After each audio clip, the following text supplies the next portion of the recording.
도와준다고 하면서 도와달라고 하면서 체포조가 나가 있는데 소재 파악이 안 됩니다. 명단 불러드릴게요. 이렇게 얘기하면서 명단을 불렀다는 거죠. 그렇습니다. 그러니까 그 말은 그 명단이라는 거는 체포할 사람이라는 뜻으로 받아들였어요. 예, 저는 그렇게 이해했습니다.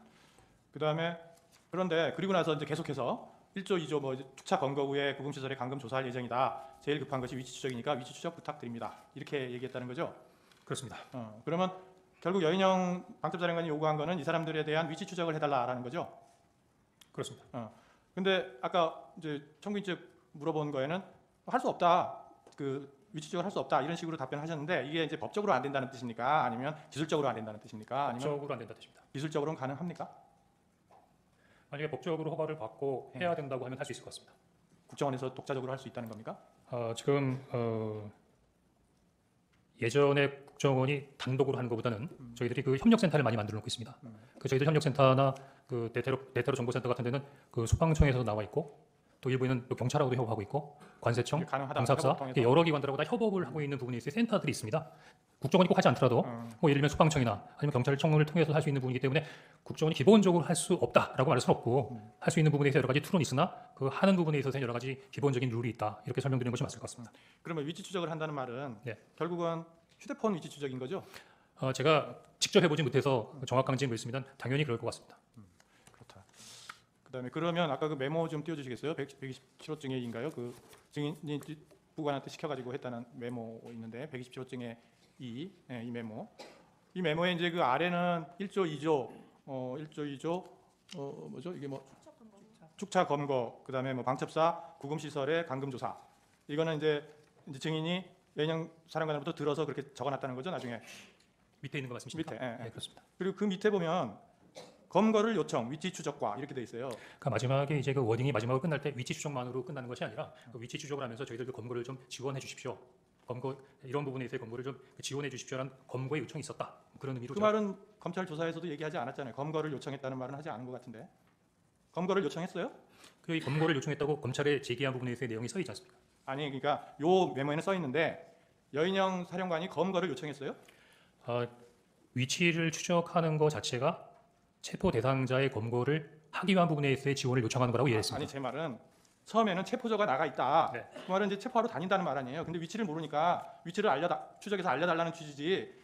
증인한테 체포를 도와달라. 그러니까 말은 체포를 요청. 여기 보면은 체포를 요청, 검거를 요청. 괄호하고 위치 추적과 돼 있어요. 위치 추적보다는 검거를 요청한 것을 또 주안점으로 써놨는데 검거해달라고 여인영 사령관이 굳이 얘기할 필요가 없잖아요. 자기들이 검거하러 나가 있는데 위치 추적만 받으면 되지 왜 국정원이 체포를 하러 다녀요? 체포할 인원이 있어요? 국정원에? 체포할 수 있는 여력이 있습니까?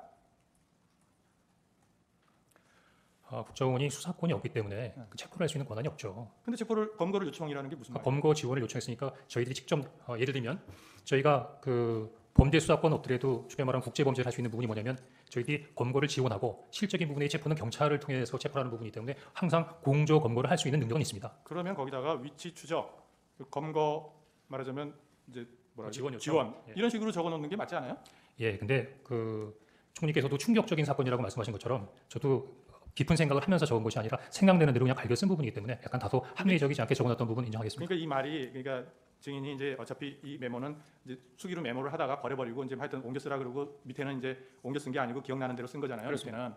그러면 이게 증인이 뭐 1조, 2조 뭐 축초에서 검거해서 방첩사 뭐 감금 시설에 감금 조사. 그러니까 그게 조금 이해가 안 되는 게 여인영 사령관이 방첩사령관이 증인에게 무슨 이제 처음에는 뭐 비협조적으로 별로 얘기를 안 하려고 그러다가 대통령 전화를 받아서 도와주라 그랬다고 하니까 이런 얘기를 했다는 거잖아요. 그렇습니다. 그러면 그래 그러면 이런 명단이 있으니까 이런 명단에 대한 위치 추적을 좀 도와주시오. 이렇게만 하면 되지 굳이 1조, 2조 뭐 이렇게 가가지고 뭐 검거를 해서 축차 검거 후에 방첩사 구금 시설에 감금해서 조사할 거라는 얘기라든지 이런 얘기를 굳이 왜 할까요? 글쎄 그거는 뭐 여인영 사령관에게 물어봐야 되겠지만 제가 생각하기에는 이 내용만 얘기한 게 아니라 제일 먼저 그 부의께서 전화 받았어 대통령이 너희들 도와주래 할 때 명단부터 얘기한 게 아니었거든요. 저희들이 경찰과 협조해서 국제를 봉쇄하고 있습니다라는 말부터 시작했으니까 아마 방첩사가 진행하는 부분에 있어 현재 진행 사항을 저한테 약식이지만 간단하게 브리핑해 준 거라고 생각합니다. 그러면 그런 내용이 검찰에서 진술할 때도 요약이겠지만 물론 하여튼 체포조 나가는데 명단 불러드릴게요라는 부분이 먼저였고 그다음에 명단 불러주고 난 다음에 그다음에 계속해서 1차 1조 2조 뭐 축조 뭐 체포 뭐 이렇게 얘기하고 축차 검거 후에 공수처를 감금할 예정이다. 이거를 나중에 얘기했잖아요. 상황 설명을 먼저 한 게 아니라 이거는 그 명단을 주면서 위치 추적을 해달라고 하면서 그걸 구체적으로 더 나아가서 얘기한 건데 그 상황 설명이 우리가 지금 이런 여러 명을 체포를 해가지고 검거한 다음에 감금 조사할 거다.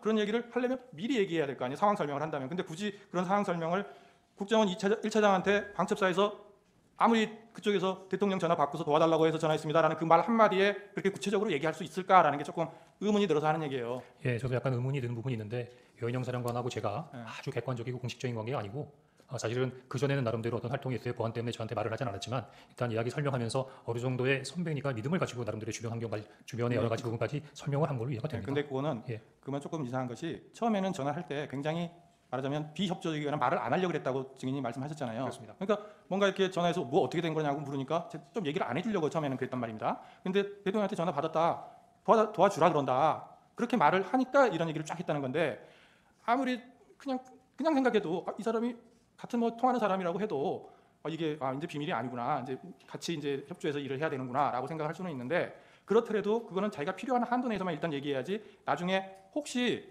증인이 진짜 대통령한테 전화 안 받았는데 그런 얘기를 했다라고 해버리면 본인이 굉장히 문제가 될 수 있잖아요. 그런 쓸데없이 아무데다가 막 얘기를 퍼뜨리고 다녔다 이런 얘기도 될 수 있는데 정보에 관한 방첩사령관이 정보 같은 거는 굉장히 민감하게 보존을 하는 사람이 그렇게 쉽게 얘기를 했을까라는 생각이 들어서 그게 명단을 주니까 증인이 그냥 이거 명단을 그래서 체포 뭐 그러면서 뒤에 얘기했는데 그때는 뭐 거의 막 듣기도 싫었다는 취지 아니에요. 증인은 이게 말이 되는 소리냐 해서 그럼에도 불구하고 그런 내용을 자세하게 또 여기다가 메모를 해놓은 게 좀 선뜻 좀 이해가 안 돼서 하여튼 들은 얘기가 맞다는 거죠.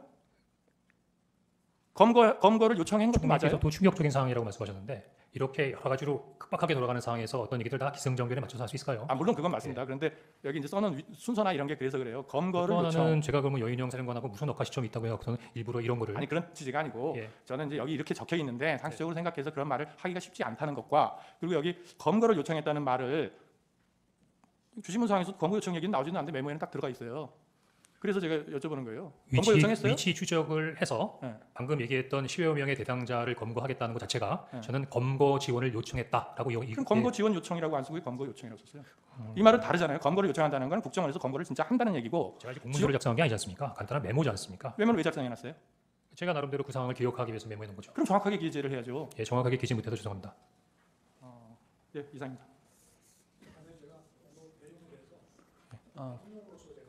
국정원을 지휘하기 때문에 제가 여기서는 우리 재판관님들 이해 편의를 해서 한 말씀을 좀 올릴 수 있는 기회를 주셨으면 좋겠습니다. 그 신문상이 아니라 저희들한테 하는 말씀인가요? 그렇습니다. 예, 하십시오. 네, 지금 뭐 엄건이 위치 추적이니 이렇게 하는데요.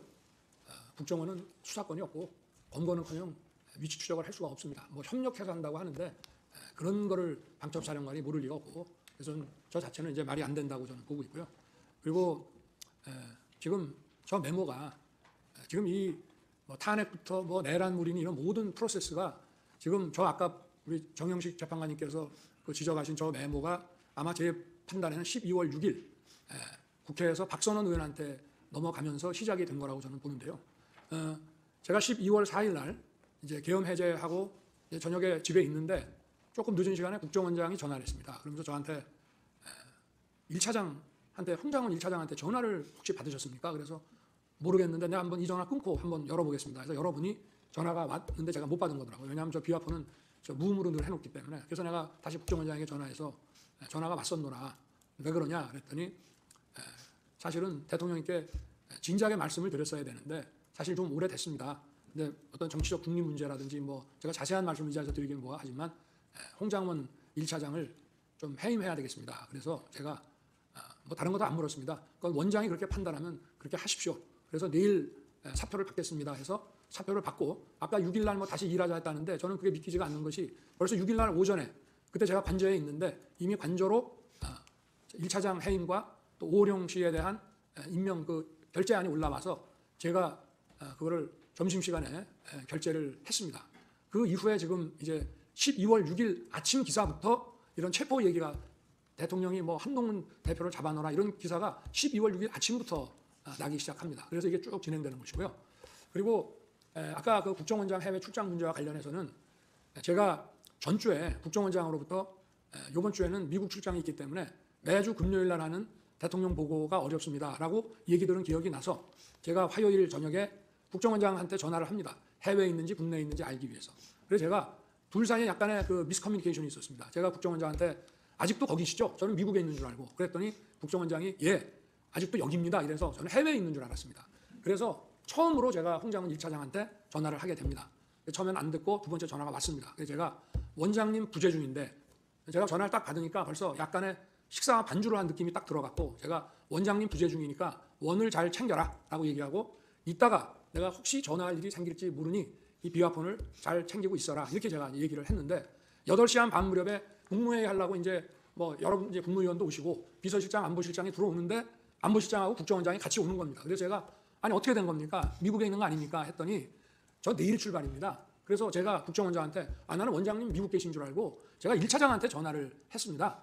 그랬더니 원장님 부재 중인데 잘 챙기라고 했는데 원장님 여기 계십니다란 말을 안 합니다. 이렇게 제가 국정원장한테 얘기를 했고요.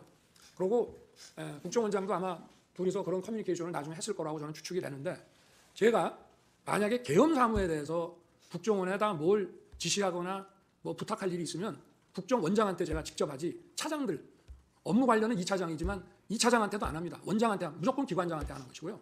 그리고 제가 1차장 홍장훈 1차장한테 10시 한 거의 11시 다 돼가지고 이제 제가 저 대국민 담화 계엄 선포 대국민 담화를 하고 올라와서 저 국무위원들 아직 남아 있는 사람들하고 얘기한 다음에 돌려보내고 제가 홍장훈 차장한테 전화한 거는 계엄 사무가 아니고 이미 관련된 문제는 원장하고 다 얘기를 했기 때문에 제가 전화한 거는 아까 전화를 하겠다라고 한 것도 있고 또 제가 해외 순방 때 국정원의 해외 담당 파트가 여러 가지 그 경호 정보를 많이 도왔기 때문에 제가 격려 차원에서 전화를 기왕 한 김에 한번 해야 되겠다라고 해서 계엄 사무가 아닌 간첩 검거와 관련해서 여기는 수사권이 없고 조사권 국가안보조사국으로 이름이 바뀌었습니다. 그래서 방첩사를 도와주라는 얘기를 한 것이고 제가 국정원에다가 방첩사 도와주라는 얘기는 전임 김규현 원장 때나 조태영 원장 때나 늘 합니다. 왜냐? 방첩사는 예산이 아주 부족합니다. 그리고 국정원에는 정보들이 많이 있기 때문에 경찰에 줄 거는 경찰에 주고 또 방첩사에 줄 거는 방첩사에 주면서 저도 좀 예산 지원을 좀 해주라는 얘기를 쭉 해왔기 때문에 또 사관학교 후배니까 좀 도와주라. 그래서 간첩 수사를 방첩사가 잘 할 수 있게 도와주라는 계엄 사무와 관계없는 얘기를 한 거를 가지고 만약에 그렇다면은 제가 아까 그 재판관님께서 잘 지적을 하셨던데 제가 여인영 사령관한테 내가 조금 전에 1차장하고 통화했으니 뭐 애로사항 있으면 1차장한테 연락을 하라고 제가 전화를 했어야 되는데 대통령이 방첩사령관한테 그런 전화를 한다는 것 자체도 굉장히 비상식적인 얘기입니다. 그리고 방첩사령관이 1차장의 사관학교 후배긴 하지만 엄연한 기관장이고 계엄이 선포되면 방첩사령부가 사실상 국정원의 우위에 있기 때문에 뭐 차장 더구나 담당 2차장도 아닌 1차장한테 계엄 사무와 관련한 이런 무슨 부탁을 한다는 게 만약에 할 거면은 방첩사령관은 국정원장한테 해야 됩니다. 기관장끼리. 그리고 계엄이 선포돼서 여기가 합동수사본부가 되면요.